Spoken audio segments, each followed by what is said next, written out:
Tom Brady just lost $30 million. How did he lose it? Here's a hint. It wasn't Giselle. This is Around the Blockchain.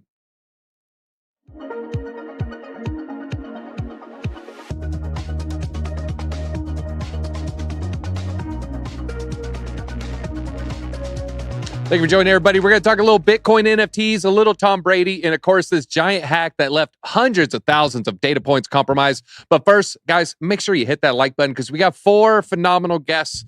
Let's just get right into it. On the top left, we have Randi holding it down, looking kind of tan. Randi, how are you doing today? I'm good. How are you, DZ? Thank you again for having me. It's a great time. It's always a fun contrast getting your opinion in this as well. Also, we have the hottest MC this side of the Mississippi. It is Cassius Cuvee. Cassius, what is the new song that you just dropped? Where can we find it? What's poppin', your boy Cassius Cuvee. My song is called Pay Me in .algo. For my man AJ writes crypto. Thanks for having me on, DZ. All right, Cuvee, I'll try to get it right in the future. But you know what? I'm now embarrassed today. But on to the next person. We have Army. Hey, I have bars too. Army Piper holding it down with my favorite hat in existence. In fact, we're going to start you off with 1 extra point. Army Piper, how was your holiday? My holiday was fantastic, and it's an honor to be here, especially first time with these wonderful guests that I'm on here with. So thanks for having me on, man. All right. Also coming from the Vanta Black set herself, it is Interpret Crypto. Interpret, we were just talking about the threads. Have you posted any threads yourself yet? I've posted a load of threads. It's interesting. I think I'll be sticking to Twitter though.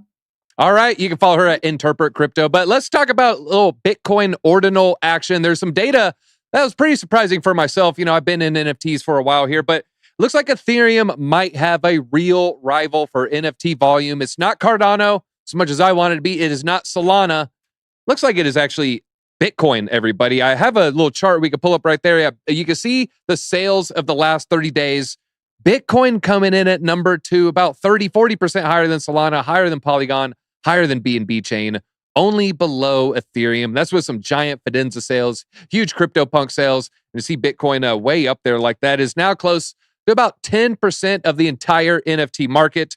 And I just looked at some data. 4 of the last 5 biggest NFT sales of the past 24 hours, 4 of them were Bitcoin. The one exception, CryptoPunk was sold, but Bitcoin ordinals just kind of, taking down all the major sales there, several sales above $100,000.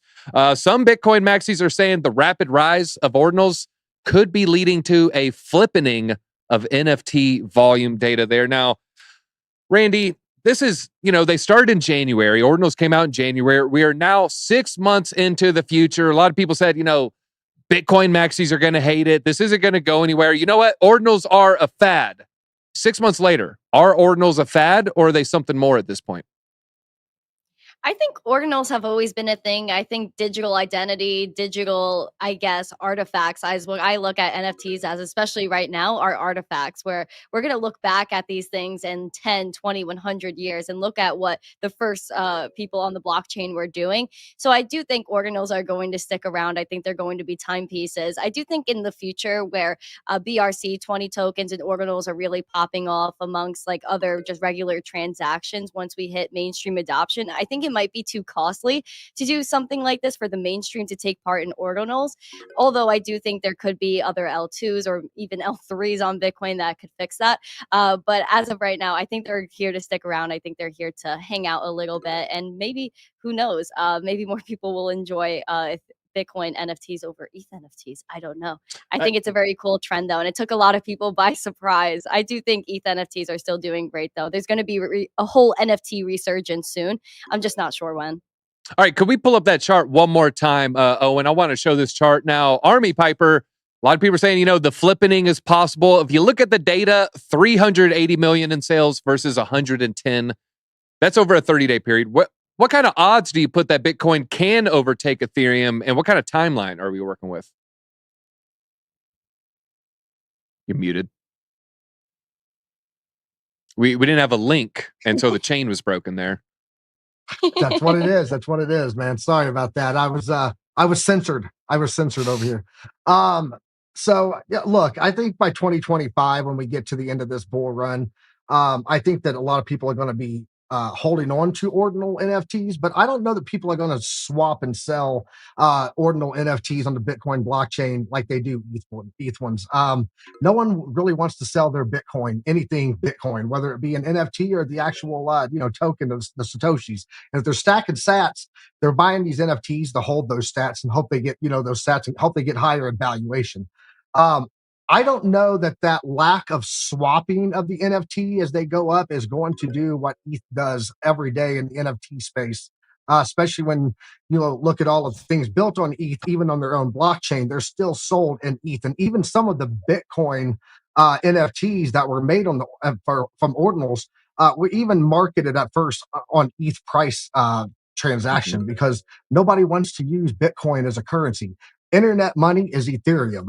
So I think the collectible is Bitcoin. When they buy and sell a lot of these things, people want to use ETH. ETH is internet money, man. It's the Web3 dollars. So, all right, ETH is the money of the internet. A lot of people feel the same way. Now, Interpret Crypto, are you or do you ever plan on participating with Bitcoin NFTs? What are your thoughts of Bitcoin NFTs? Do they belong on the chain, or is this the Wild West? Whatever happens, happens. Maybe a little froze there. No, she got rugged. She got rugged? Oh, wait, you're back. You're good now. Am I back? Yeah. Okay. I look at these and I think we should leave Bitcoin alone. Bitcoin, it's a peer-to-peer payment system. We shouldn't really be putting these NFTs on them. But as people are doing so, it's creating hype. Obviously, projects are going to be moving onto the Bitcoin network to generate a bigger project, essentially, and get people involved. NFTs, the projects are only trying to find hype. That's the whole point of them, essentially. I'm not an NFT fan. So if they can move to Bitcoin and get a load of hype surrounding them, they're obviously going to do so. I'm not really interested in them. I don't think they're something that we should be looking at for the long term. And I also think that people that use the Ethereum network for NFTs, a lot more people see Ethereum as like monopoly money and they can like risk it a little bit. But with Bitcoin, it's like, I want to buy this and hold this for the next 10 years. I don't want to touch that. I don't want to risk losing that or spending more than I have to on something when I'm trying to buy this for the long term. So I mean, they're gonna stay around, but I don't think it's something that I'll ever really be interested in that much. Our good old NFT bear of the channel, Interpret Crypto. No surprise there. Now, I tend to agree with your Bitcoin assessment list. Now, Cassius Cuvee, make sure I get that right today. What do you think about some of these existing chains? They have projects. Some of these projects very popular. Some of the most popular projects, they are interested in participating in the Bitcoin ordinal. We have Frank DeGods from Solana. I think even Bored Ape Yacht Club, they had a small, very limited Bitcoin NFT run. What do you think of all these other communities, all these other chains, and all these other projects participating in the Bitcoin NFT ecosystem? Is that a bullish thing, or is that maybe just a fad? Wouldn't look for good resale in the future? Well, I think what you're highlighting is a very important point. No matter how much we all love altcoins, we have our own favorite ones. Bitcoin is king, right? Bitcoin is king, will be king. I definitely think that it's the future of decentralized finance. Now, the fact that ordinals have come about and, things can be built on a network that people think will be around, forever or for the rest of our lives is what many of us think. That is bullish, and the fact that you have to pay higher fees, but you also have to pay higher fees on Ethereum, kind of makes me feel like there's a lot of folks who say, why not do them on Bitcoin network, right? I'm not big in NFTs. Obviously, I have my own NFTs, like my music NFTs, music video NFTs. I just dropped one on Algorand, but I certainly understand the appeal of doing on Bitcoin when you believe that is the chain that's going to be around. Now, someone like me, who tends to agree with Interpret Crypto in certain aspects of like Bitcoin is mainly for decentralized finance, I don't want to do a lot of transacting on there. I want to mostly hodl my Bitcoin. I don't necessarily want to trade NFTs a whole bunch of times because of fees and also just because I like storing Bitcoin. It does make sense to have a collectible, an NFT collectible, and maybe even other NFT types as well, if it's just digital data of other forms, on perhaps a proof of works protocol. So that way it's cheaper and faster and more interchangeable. So I definitely think for a collectible on Bitcoin, it's something that you might really want to hold long term, but maybe not want to trade as much. All right. And fun fact for you, Cassius, did you know one of the best clubs in Chicago is Cuvee? I don't know if you knew that. Hey, you should show up and say, free bottle service, VIP, lifetime entry, right? Right. All right. Now, in fact, let me get some of this profit sharing. I'll make it NFT. All right. Well, let's move on and talk about maybe this guy that you've maybe have heard of. We have a picture of him looking very angry, I think. His name is Tom Brady. Well, Tom Brady, he was a ambassador for a crypto company called FTX. He was paid by FTX. He was paid $30 million. Well, there's a little catch, folks. That entire $30 million was paid in equity. It is now worth zero. It is a big fat goose egg. He received $30 million in stock for his work pitching the company, also showing up to some of the events. His wife, Gisele Bündchen, she received $18 million, also in equity. So that $48 million, presumably worthless today. Both of them, they did divorce in October. They're also being sued by FTX investors looking to claw back some of that money that was paid to the celebrity endorsers. Let's see. We have Steph Curry, Naomi Osaka, Larry David, and Shaquille O'Neal. Before the collapse, FTX was worth $32 billion. That's right. Yeah. So Tom's down $30 million. That's him kind of looking perturbed there. I think we saved the rage clip. The rage picture is on the thumbnail there. But let's see. I'm going to lead with you, Cassius, closest to this level here. You know, we have, albeit he is a celebrity, he's a sports athlete. Should we be holding sport athletes to this high level of due diligence? Should I look at Tom Brady for the same amount of knowledge of a CoffeeZilla or, you know, some other crypto influencer? Should we be mad at Tom for pumping FTX? I think that's a very important question, right? I do think that celebrities do hold some weight in the products that they promote. I'm going to start with this. If they were promoting like a health product, right? Our number one thing is like our health and our livelihood. And it turned out it was poison, right? Like there should be some level of accountability checking up on that, not just, oh, I received a check, so I just say whatever I want. Kind of the next level down is people's personal finances, right? That's very important to folks. It can affect your whole entire livelihood and maybe even your health. So there is some due diligence that I think should be required there. Now, where you draw that line and what's gray area, hard to say. You got a guy like Elon Musk who can pump Dogecoin, right? Mm-hmm. You know, and admittedly pumps it. He said, I may pump, but I don't dump. Well, I don't know about that, but it's still something that there's clearly some responsibility there because he has the sway to move markets. So I don't know if they need to get lawyers involved. I don't really want to be the one to try to give legal advice on that, but there is some responsibility, which is why they were paid to endorse it in the first place. Cassius, real quick, what do you think of Charles Barkley's quote, athletes shouldn't be role models? In and of itself, he's right. A lot of things shouldn't be, but they are. Okay. So I shouldn't look. You know what? I was going to say O.J. Simpson. Too soon. Still too soon. All right. Now, moving on here. Now, if you had to guess Army Piper, you know, $30 million. Someone in the chat was wondering if he had to invest his own money. No, he was paid that in endorsement money. $30 million. This is kind of embarrassing. It was very public. Now we're learning more about it. You know, he was on all the commercials.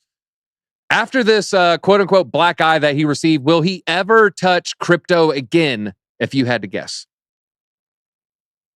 I could see him getting into another project. I mean, when you look at his annual pay, he's got plenty of money to take on another sponsorship somewhere from, you know, maybe ordinal NFTs, who knows?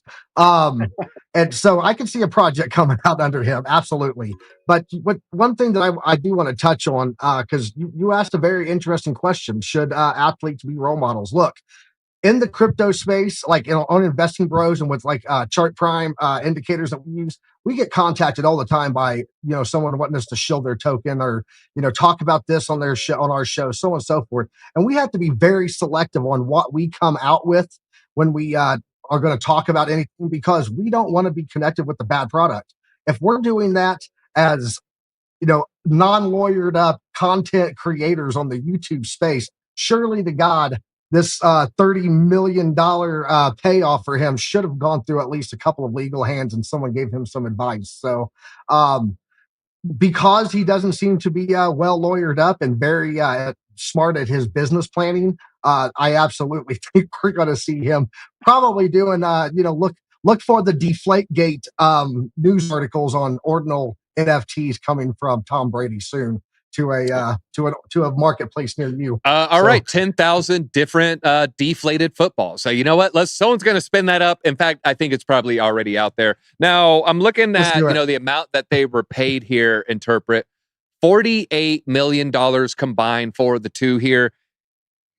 With the FTXers, there is a bankruptcy proceeding. Now, if there's a real, if there's a real expense, bankruptcy courts won't go after it. They're not going to go after, oh, you spent $200,000 on toilet paper for a year. We need to get that back from Walmart. But, if you bought a super yacht, well, they might try to sell the super yacht. They might try to claw back some of this for the investors. Can we justify paying Tom and his wife, Giselle, $48 million? Is that a fair price just for a high-level celebrity endorsement? Or is that really not justifiable and maybe we should try to claw back some of that? I mean, is it justifiable? No, I think it's extremely high. But also, it's now worth zero. Like, they've done all of the work they were contracted to do, and now it's worth zero. So it's a difficult one there. It's very much a grey area here on who's responsible for this as well. I think blaming a guy the company was worth, $32 billion. Do you think you need to do due diligence on a company like that? I mean, it's pretty, you'd look at that and think that you're ready to go and you can advertise that as much as you want. No one knew what was going to happen to FTX. Otherwise, it wouldn't have happened. So I think it's very unfair to put the blame on this guy and try and recoup some of those funds, but we never know what's going to happen here. I mean, you can say he should have done his due diligence, and yes, he could afford to do his due diligence, so he should have done, but would they have even been able to find out what was going to happen? No one knew. Interpret, should athletes be role models? I mean, everybody's told to do their own due diligence at the end of the day. I mean, he's got this paycheck. Would you take it? You can't really blame him. I would say no. Yes, 30 million. Yes, I'm poor. I only have 5 chain link. I definitely would. All right, now, Randy, I kind of want to talk about FTX as a whole. On one end, we keep talking about FTX. It was huge brand recognition. It onboarded a whole lot of people. We had Larry David in the funny commercial. So on one level, it's a net positive with name recognition.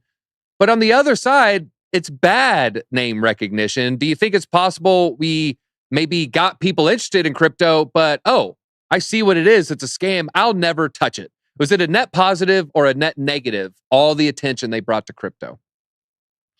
Well, I think it was a net positive because, like they say in the media, any press is good press, right? So, if Bitcoin is getting around in any way, just like when the SEC floods crypto and they sent out that investor alert, everyone watch crypto volatility as the bank stocks were literally imploding. So it's any light brings, attention to crypto. They're saying crypto is bad. People are going to say, hey, why is crypto bad?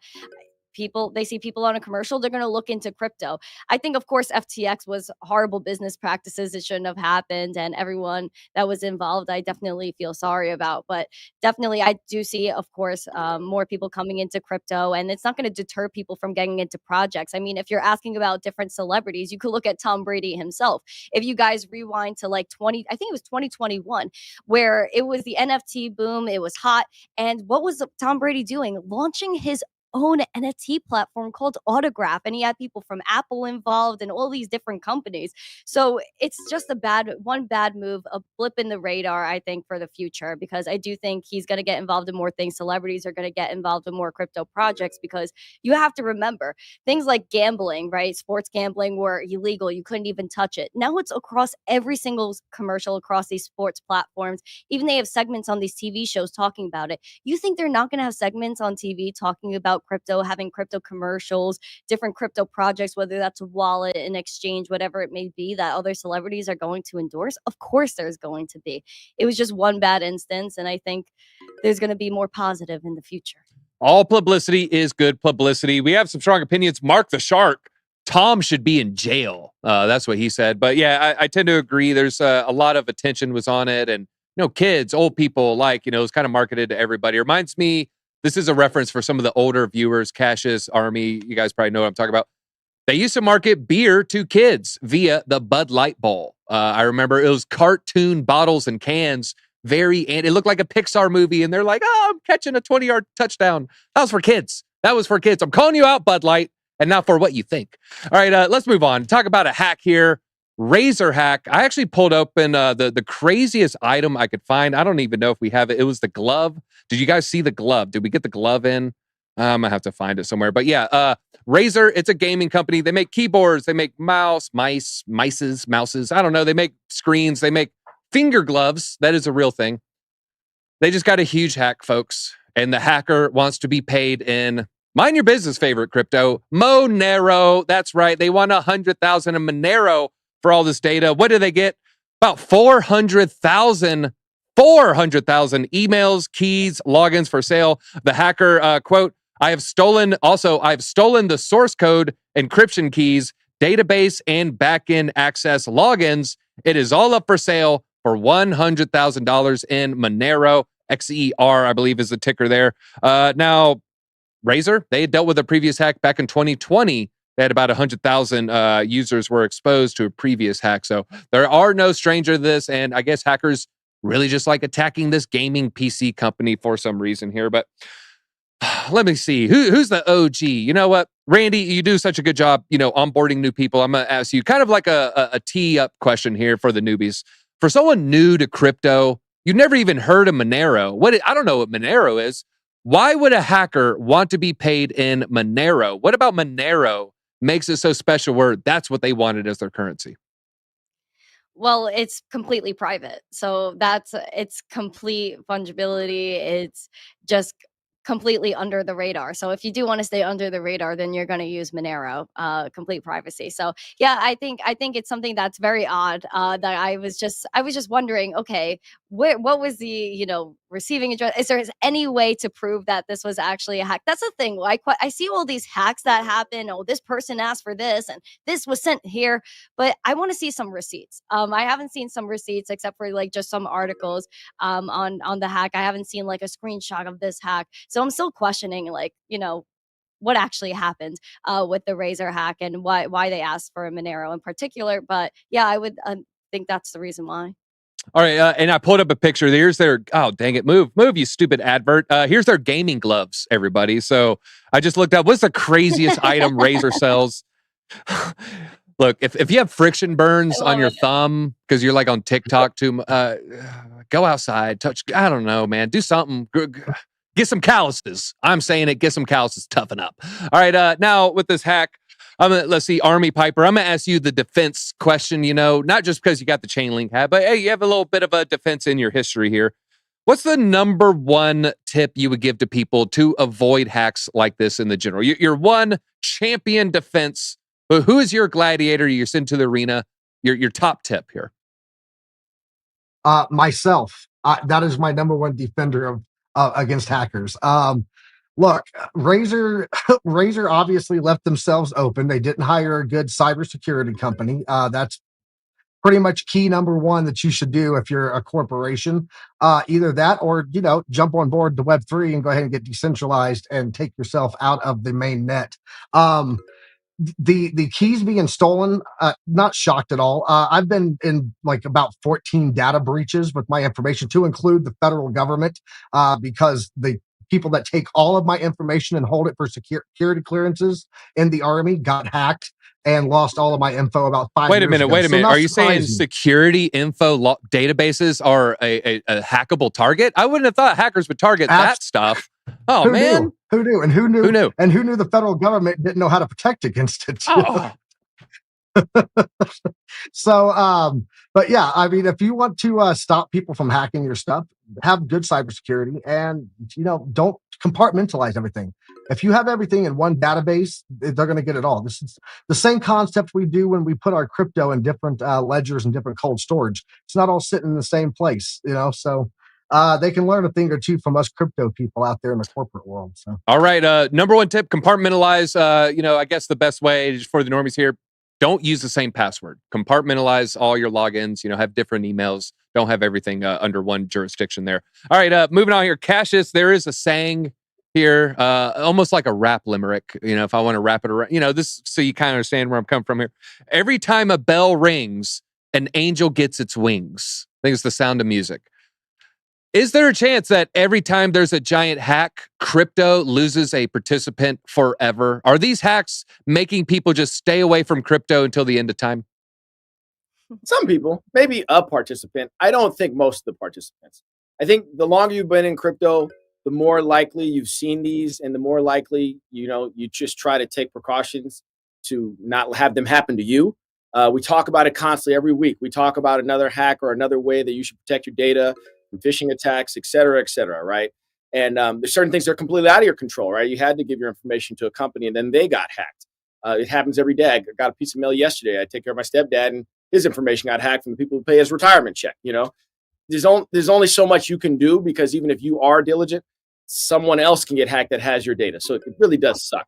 But I think the more time people spend in crypto, generally speaking, the more you get educated on how to protect yourself against these things. Fortunately, it's pretty tough. I do want to make one comment about Monero, because we've talked a lot about this. I have an analyst call every Friday with a group on Viput. It's a Web3 platform. And my DJing buddies have to forgive me for being a little bit wishy-washy on that token, on that coin, I should say, is because I understand why we all want privacy. I definitely understand why we want privacy. But I also understand why the folks who are like against crypto because it's crypto's for criminals don't like Monero. And some of the discussions we have back and forth is when you talk about CBDCs coming, they think Monero might pump because that will be the coin that's like the anti-CBDC.